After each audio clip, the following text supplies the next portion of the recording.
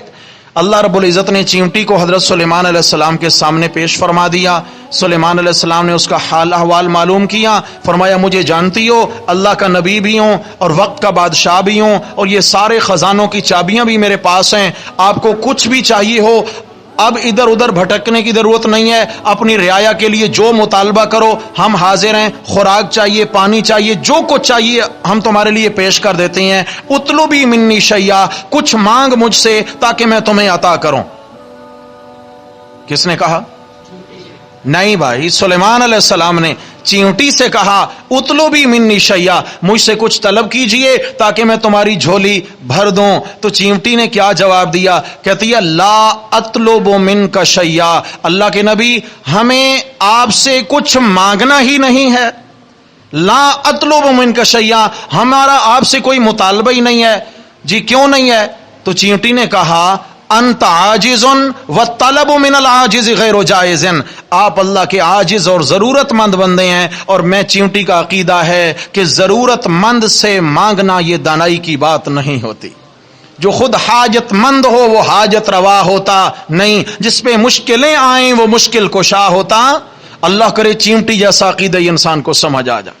تو چنانچہ حضرت سلیمان علیہ السلام نے فرمایا فلا بد ان تطلبنی شیئا، نہیں ہرگز نہیں، ضرور آپ کو مجھ سے کچھ نہ کچھ تو مانگنا ہوگا۔ اللہ کے نبی نے سوچا ہوگا کیا مانگ لے گی، تھوڑا سا غلہ مانگ لے گی، کیا مانگ لے گی، زیادہ سے زیادہ کہے گی پانی کا تالاب بنوا دیں، یا یہ ہے کہ ہمارے بل پکے بنوا دیں، اور کیا کہے گی؟ تو کہا فلا بد ان تطلبنی، ضرور کچھ نہ کچھ مجھ سے مانگو۔ تو چیونٹی نے کہا حضرت مجبور نہ کریں، ہم نہیں مانگ سکتے آپ سے، ہماری ضرورتیں پوری ہو رہی ہیں۔ جب حضرت سلیمان علیہ السلام نے اور زور دیا تو چیونٹی نے جواب دیا ٹھیک ہے حضرت، اگر آپ خامخواہی کہتے ہیں تو ہمارے دو مطالبے ہیں میرے اور میری رعایا کے، وہ پورے فرما دیجئے۔ کون سے ہیں؟ کہ جی زد فی رزقی و زد فی عمری، اللہ نے جو ہمارے رزق کے نوالے لکھے ہیں ان نوالوں میں کچھ اضافہ کر دیجئے، اور اللہ نے جو ہماری زندگی کے سانس لکھے ہیں ان میں کچھ اضافہ کر کے ہماری زندگیاں بڑھا دیجئے۔ حضرت سلیمان علیہ السلام تو حیران ہوئے، چیونٹی تو نے یہ کیا مجھ سے مانگ لیا کہ میں تیرا رزق بڑھا دوں، میں تیری زندگی بڑھا دوں؟ اطلبی منی ما فی یدی، مجھ سے وہ مانگ جو میرے اختیار میں ہے، وہ کیوں مانگ بیٹھی ہے جو میرے اختیار میں نہیں ہے؟ تو چیونٹی نے کہا حضرت کچھ آپ کے اختیار میں ہے اور کچھ نہیں ہے، میں کیوں نہ اس سے مانگوں جس کے اختیار میں سب کچھ ہے۔ یہ کس کا عقیدہ ہے؟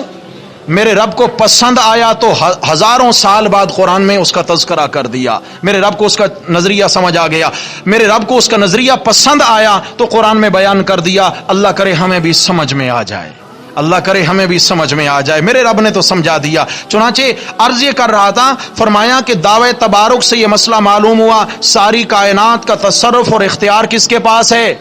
اللہ ہی کے پاس ہے، ساری کائنات کا اختیار اللہ کے پاس۔ فرمایا سمجھ نہ آئے تو چیونٹی سے سبق حاصل کر لو۔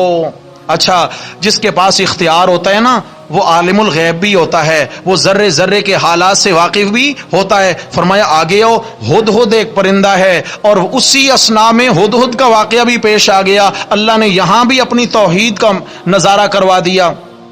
ہدہد جانتے ہیں کیا پرندہ ہوتا ہے؟ پشتو والے کہتے ہیں ملا چرگد، ہے نا، یہی کہتے ہیں ملا چرگد۔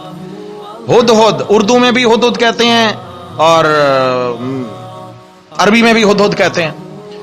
تو ہدہد پرندہ جو ہے وہ اسی لشکر میں تھا، پرندوں کے قافلے میں تھا، لیکن وہ غائب ہے۔ اللہ کے نبی نے تفقد کیا، یعنی حاضری لی، وتفقد الطیر، حاضری لی پرندوں کی، فلاں فلاں فلاں فلاں، ہدہد غیر حاضر ہیں۔ فقال، اللہ کے نبی فرمانے لگے ما لی لا اری الہدہد، مجھے کیا ہو گیا، مجھے ہدہد نظر نہیں آتا۔ یعنی کیا مطلب ہے؟ یا تو یہیں کہیں پیچھے مجمع میں چھپا ہوا ہے اور مجھے نظر نہیں آ رہا، ام کان من الغائبین، یا سرے سے غائب ہو گیا ہے، یہاں موجود بھی ان چیزوں میں ہو گیا جو غائب ہیں، جو مجھ سے غائب ہیں، یا تو یہیں پردوں میں چھپا ہے اور مجھے دیکھ نہیں رہا، یا کیا ہے غائب ہو گیا ہے۔ اچھا چلا گیا ہے اجازت کے بغیر، معلوم یہ ہوا جماعت کے نظم کا یہ دستور ہے کہ جس جماعت میں آپ کسی امیر کے تابع مامور ہیں تو مامورین کو اپنے تمام امور کا اپنے امیر کو پتہ دینا لازم ہے کہ ہم یہ کر رہے ہیں، ہم یہ کرنے جا رہے ہیں. امیر کی اطلاع اور اجازت بہت ضروری ہے. یہ جماعت کے نظم و ضبط کا ایک بہترین دستور ہے. حضرت سلیمان علیہ السلام ناراض ہو گئے. لَأُعَذِّبَنَّهُ عَذَابًا شَدِيدًا، سزا سنا دی. فرمایا اطلاع کے بغیر چلا گیا ہے، بتا کر نہیں گیا، اگر آیا تو میں اس کو سخت سزا دوں گا. اَوْ لَأَذْبَحَنَّهُ، جرم اور سنگین ہوا تو اسے ذبح کر ڈالوں گا. اَوْ لَيَأْتِيَنِّي بِسُلْطَانٍ مُبِينٍ، اگر کوئی واضح دلیل عذر لے آیا تو معاف بھی کر دوں گا. سبحان اللہ، یہ انصاف ہے. کوئی عذر ہوا تو معاف بھی کر دوں گا. فَمَكَثَ غَيْرَ بَعِيدٍ، تھوڑی دیر ٹھہرے تو وہ پھڑ پھڑاتا ہوا پہنچ گیا. پرندوں نے کہا حضرت بڑے جلال میں، خیر کوئی نہیں تیری آج. انہوں نے کہا کوئی بات نہیں، پیش ہو گئے. فقال، آ کر کہتے ہیں احطت بما لم تحط بی، حضرت میرے یہاں سے غیر حاضر ہونے کی وجہ ہے احطت بما لم تحط بی، میں ایسے علاقے کو دیکھ آیا ہوں. جاگنا اور گستاخی کا فتویٰ بیچارے پہ نہیں لگانا. اللہ کے نبی کو کہتا ہے احطت بما لم تحط بہ، میں ایسا علاقہ دیکھ آیا ہوں حضرت جو ابھی تک آپ نے نہیں دیکھا. آپ نے ہدہد کا عقیدہ تھا نا، اللہ کے نبی حاضر ناظر ہیں، غیب جانتے ہیں. اللہ ہمیں اتنا عقیدہ سمجھا دے. اللہ اکبر. اچھا کہاں کی بات کرتے ہو؟ وجئتک من سبأ بنبأ یقین، وہ ملک سبا کی یقینی خبر لایا ہوں. بہرحال دو وہاں کے حالات بیان کیے کہ وہاں ایک عورت ان پہ حکمران بنی ہوئی ہے، وہ عورت کو ووٹ دیتے ہیں. کیا کرتے ہیں؟ ان کی سیاسی حالت اتنی گری ہوئی ہے کہ انہوں نے عورت کو اپنا جو حکمران بنا رکھا ہے. وَأُوتِيَتْ مِن كُلِّ شَيْءٍ، بہرحال وَجَدتُّهَا وَقَوْمَهَا يَسْجُدُونَ لِلشَّمْسِ مِن دُونِ اللَّهِ، اور ان کی مذہبی حالت اتنی گری ہوئی ہے کہ اللہ کو چھوڑ کر سورج کو وہ سجدے کرتے ہیں. حضرت میں دیکھ آیا ہوں ان کو. حضرت سلیمان علیہ الصلوۃ والسلام کو یہ کہنا چاہتے ہیں اللہ کے نبی ان کا بھی حال معلوم کریں، ان کی بھی خبر لیجئے کہ وہ سیاسی اعتبار سے بھی گرے ہوئے ہیں اور مذہبی اعتبار سے بھی گرے ہوئے ہیں. آگے تفصیلی واقعہ چلا، جو ہے نا ملکہ بلقیس کو سلیمان علیہ السلام کا خط لکھنا، ہدہد کا خط لے جانا اور وہاں پر ان کا اجلاس ہونا، پھر ملکہ بلقیس کا اپنے سارے علاقے کے لوگوں سمیت تابعدار فرمانبردار ہو کر سلیمان علیہ السلام کے پاس آنا، ایمان قبول کرنا. حضرت سلیمان علیہ الصلوۃ والسلام سے بالآخر ملکہ بلقیس کی شادی ہو جاتی ہے. اللہ رب العزت نے ملک سبا کے لوگوں کو شرک اور کفر سے نکال کر ہدایت کی دولت سے مالا مال کیا، عورت کی حکمرانی سے نکال کر حضرت سلیمان علیہ السلام کی حکمرانی میں دے دیا. یہ ابتدا کے اندر کارنامہ کس نے سر انجام دیا؟ ہدہد نے. تو واقعی مناسب دلیل لے کے آیا تھا تو معافی مل گئی ہے. اس کے بعد آگے چلے، اللہ رب العزت نے ہدہد کی تقریر سے یہ مسئلہ ثابت کیا کہ فرمایا کہ ہدہد نے کہا کہ سجدے اللہ کو چھوڑ کر سورج کو کرتے ہیں، کاش کہ وہ اللہ کو سجدے کرتے، اس لیے کہ پیشانی بنانے والا کون ہے، سارے حالات سنوارنے والا کون ہے، نفع نقصان کا مالک اللہ، تو سجدوں کے لائق بھی اللہ. آگے چلے ہم 20ویں پارے کے آغاز میں پہلے صفحے پر، تو یہاں الہ کی صفتیں بیان ہوئی جن میں ایک صفت بیان ہوئی امن یجیب المضطر اذا دعاہ ویکشف السوء ویجعلکم خلفاء الارض االہ مع اللہ. فرمایا ذرا سوچ کے بتاؤ، امن یجیب المضطر، کون ہے جو پریشان حال بندے کی دعائیں سن کے قبول کرتا ہے، کون ہے جو پریشان حال کی فریادیں پوری کرتا ہے. اذا دعا ہو، جب وہ فریادی اسے فریاد کرے، ویکشف السوء، اور اس کے دکھڑے دور کر دے. اللہ فرماتے ہیں بتاؤ کون ہے. آگے چل کے فرمایا جب میں اللہ ہی ہوں تو بتاؤ الہ مع اللہ، میں اللہ کے ساتھ کوئی اور الہ اور معبود ہو سکتا ہے؟ تو کلمہ پڑھا لا الہ، نہیں نہیں نہیں، اللہ کے سوا کوئی عبادت کے لائق نہیں ہے. معبود کی دو صفتیں ہوتی ہیں. اب ہم کئی دروس میں فاتح میں پڑھائے تھے معبود کی کتنی صفتیں ہیں؟ نمبر 1 عالم الغیب ہو، نمبر 2 مختار کل ہو، سب کچھ جانتا بھی ہو، سب کچھ کرنے پر قادر بھی ہو. فرمایا کرنے پر تو اتنا قادر ہوں کہ جب کوئی فریادی فریاد کرتا ہے تو فریاد سنتا بھی ہوں اور مشکلیں دور بھی کرتا ہوں. فرمایا سب کچھ پہ اختیار ہے. آگے چلے آیت نمبر 65 کے اندر فرمایا میرے علم کا کمال یہ ہے کہ فرما دیجئے قل لا یعلم من فی السماوات والارض الغیب الا اللہ. میرے پیغمبر اعلان فرمائیے جو مخلوق آسمانوں میں ہے، جو مخلوق زمینوں میں ہے، وہ نہیں جانتے. لا یعلم نہیں جانتے. کیا نہیں جانتے؟ فرمایا الغیب. کیا نہیں جانتے؟ غیب نہیں جانتے. کون جانتا ہے؟ الا اللہ. ہاں مگر اللہ ہی غیب جانتا ہے. فرمایا جب سب کچھ کرنے والا بھی اللہ، سب کچھ جاننے والا بھی اللہ، تو ساری کائنات کے کام بنانے والا کون؟ پکاروں کے لائق کون؟ اللہ ہی پکاروں کے لائق ہے. فرمایا اگر تمہیں بات سمجھ میں نہ آئے تو آؤ سورہ قصص کے اندر موسیٰ علیہ الصلوۃ والسلام کا تفصیلی قصہ پڑھ لو. حضرت موسیٰ علیہ الصلوۃ والسلام اور اس کی قوم نے فرعون کے مظالم سہ سہ کر میں اللہ کو پکارا، میں اللہ سے تعلق جوڑا. تو ذرا احباب یہاں میں ایک شبہ کا ازالہ بھی کرنا چاہوں گا. آیت نمبر 3 کے اندر فرمایا ان فرعون علا فی الارض. فرعون جو ہے نا اللہ کے یعنی ملک کے اندر، زمین کے اندر، ملک مصر کے اندر سرکشی کرنے لگا، علا دہشت گردی کرنے لگا. ہاں جی، اس نے بڑے ظلم و ستم ڈھائے. وجعل اہلہا شیعا، اور وہاں لوگوں کے دھڑے بنا دیے. خیال کرنا بھائی، آج کی سیاست کے متعلق یہ آیت زبردست آیت ہے. وجعل اہلہا شیعا، شیعہ کا معنی دھڑا، جماعت، گروہ. وہاں کے لوگوں کو 2 گروہوں میں بانٹ دیا، حزب اقتدار، حزب اختلاف.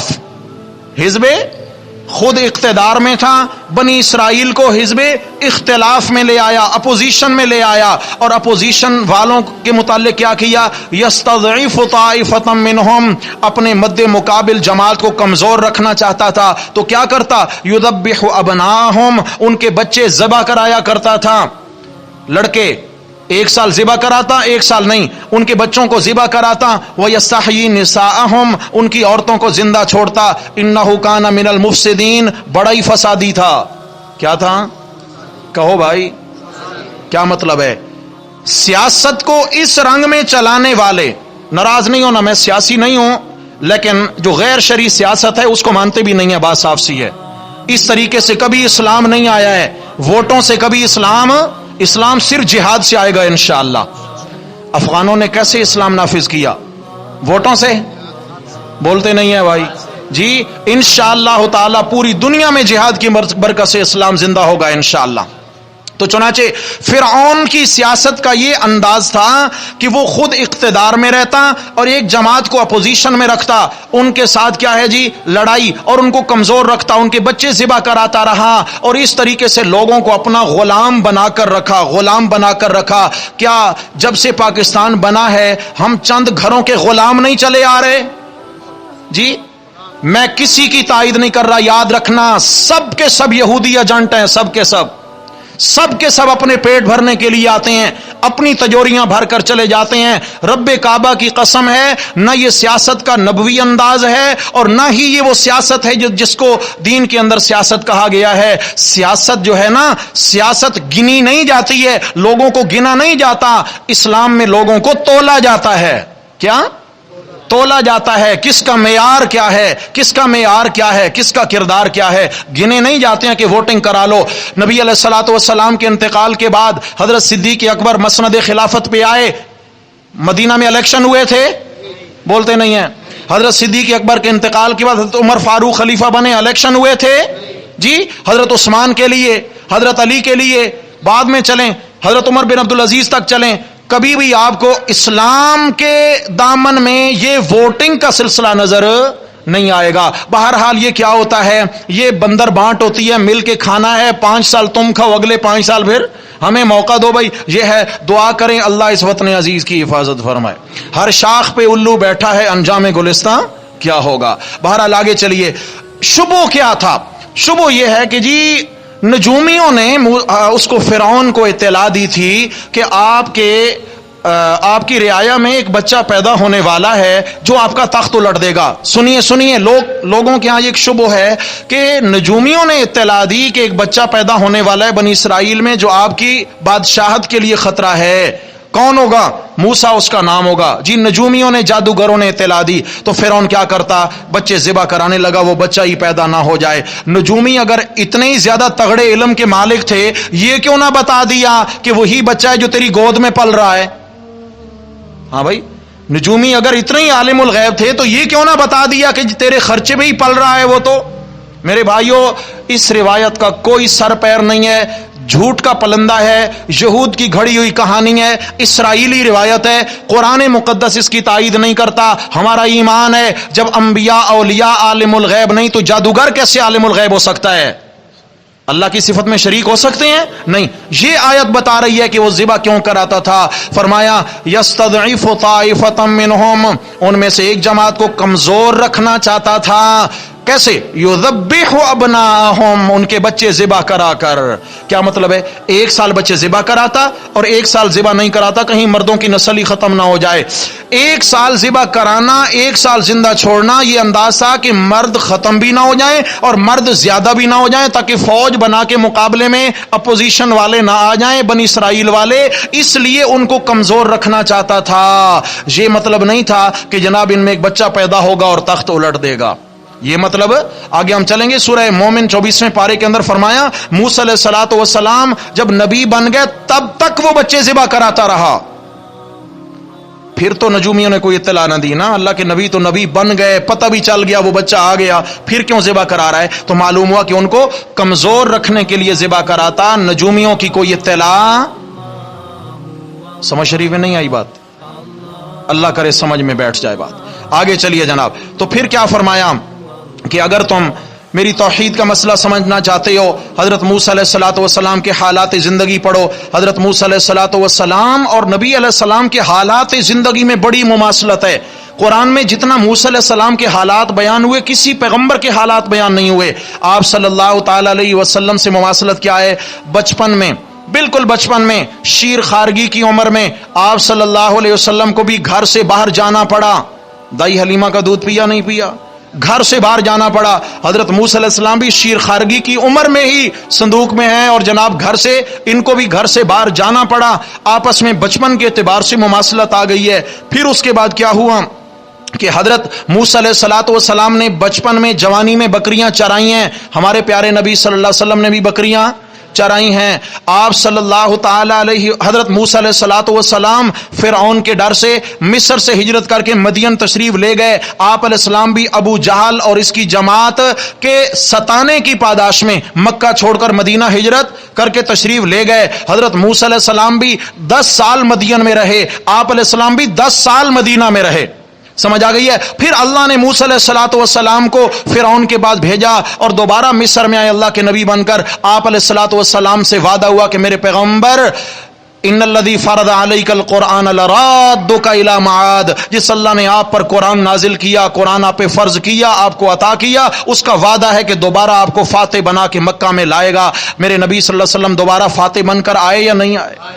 مماثلت ہے آپس میں۔ ایک فرعون سے حضرت موسیٰ علیہ السلام کا واسطہ پڑا اور ایک فرعون سے میرے نبی صلی اللہ علیہ وسلم کا واسطہ پڑا، جسے دنیا ابو جہل کے نام سے جانتی ہے۔ اور آپ نے فرمایا موسیٰ کے فرعون سے میری امت کا فرعون سخت جان ثابت ہوا ہے، سخت جان ثابت ہوا ہے۔ تو آگے چلیے، فرمایا موسیٰ علیہ الصلوۃ والسلام کے حالات زندگی پڑھو۔ مدین کے کنویں پہ پہنچتے ہیں، وہاں لوگ پانی نکال کر اپنے جو ہے نا جانوروں کو پلا رہے ہیں۔ 2 نوجوان بچیاں ایک سائیڈ پہ با پردہ ہو کر اپنا ریوڑ رو کے کھڑی ہوئی ہیں۔ اللہ کے نبی ان کے قریب چلے گئے اور جا کر پوچھا، قال ما خطبکما، تمہارے ساتھ کیا ماجرا ہے؟ تم کیوں کھڑی ہو، بکریوں کو پانی نہیں پلاتی ہو؟ 7 دن تک اللہ کے نبی 7 دن 8 راتیں سفر کیا، درختوں کے پتے کھا کھا کر گزارا کر کے وہاں تک پہنچے ہیں۔ اور بچیوں سے سوال کیا، کیا ہوا؟ قال تعالی نسقی حتی یصدر الرعاء، یہ شعیب علیہ السلام کی بیٹیاں تھیں، شرم و حیا کے پیکر اللہ کے نبی کی بیٹیاں ہیں، کہتی ہیں کہ یہ ہمیں پانی نہیں پلانے دیتے، جب یہ چلے جائیں گے چرواہے تو ہم بچا کھچا اپنی بکریوں کو پلا لیں گی۔ اچھا کوئی مرد نہیں ہے؟ وَأَبُونَا شَيْخٌ کبیر، کہتی ہیں جی مرد تو گھر میں ہے، ہمارے بابا ہیں اور انتہائی بوڑھے ہیں، اب وہ ریوڑ چرانے کے قابل نہیں ہے، اللہ نے بھائی ہمیں دیا نہیں۔ موسیٰ علیہ السلام نے ان کے ریوڑ کو پانی پلایا، واپس آ کر دوبارہ وہاں درخت کے ساتھ ٹیک لگا کے بیٹھ گئے اور اللہ سے دعا کرتے ہیں۔ یہ آیت دکھانا چاہتا تھا، اللہ سے دعا کرتے ہیں، کیا کہتے ہیں؟ رب انی لما انزلت الی من خیر فقیر۔ فقیر کیا لفظ ہے؟ رب انی لما انزلت الی من خیر، اے میرے اللہ اب جو بھی خیر اور بھلائی عطا فرما، ہر بھلائی کے لیے تیرے در کا فقیر ہوں۔ کیا ہوں؟ جو فقیر ہو وہ داتا بن سکتا حاجت روا ہوتا. اللہ کے نبی تو رب کے در کے فقیر ہیں، اور کوئی اور ہستی مشکل کشا ہو سکتی ہے؟ نبی مشکل کشا نہیں تو کوئی اور بھی مشکل کشا نہیں ہے. آگے چلتے ہیں. بہرحال حضرت شعیب علیہ السلام کی بیٹی سے نکاح ہوتا ہے، 10 سال کے بعد دوبارہ واپس آتے ہیں اور اللہ تعالیٰ راستے میں پیغمبری عطا فرماتے ہیں، اور پیغمبری عطا ہو گئی. موسیٰ علیہ الصلوۃ والسلام کو فرعون کے پاس تشکیل کر کر بھیج دیا گیا. ساتھ حضرت ہارون علیہ السلام ان کے بھائی کو بھی نبی بنا دیا گیا. لمبا واقعہ ان کے حالات زندگی چلے. آخر میں چل کر اللہ رب العزت نے اسی صورت کے آخر میں آیت نمبر 88 میں آپ صلی اللہ علیہ وسلم کو بھی تلقین فرمائی. میرے پیغمبر، جو مسئلہ سورہ فرقان میں بیان ہوا، جو مسئلہ سورہ شعراء میں بیان ہوا، جو مسئلہ نمل میں چیونٹی کے حالات سے ظاہر ہوا، جو مسئلہ حضرت موسیٰ علیہ الصلوۃ والسلام کی فقیری سے ظاہر ہوا کہ وہ سارے کس کے در کے محتاج ہیں اور کسے پکارتے ہیں، کس کو حاجت روا مانتے ہیں، اسے میرے پیغمبر اعلان فرما دیجئے. وَلَا تَدْعُ مَعَ اللَّهِ إِلَٰهًا آخَرَ، اے میرے امتیو، اللہ کے ساتھ کسی اور کو الہ سمجھ کے مت پکارو. لا تدعو، مت پکارو.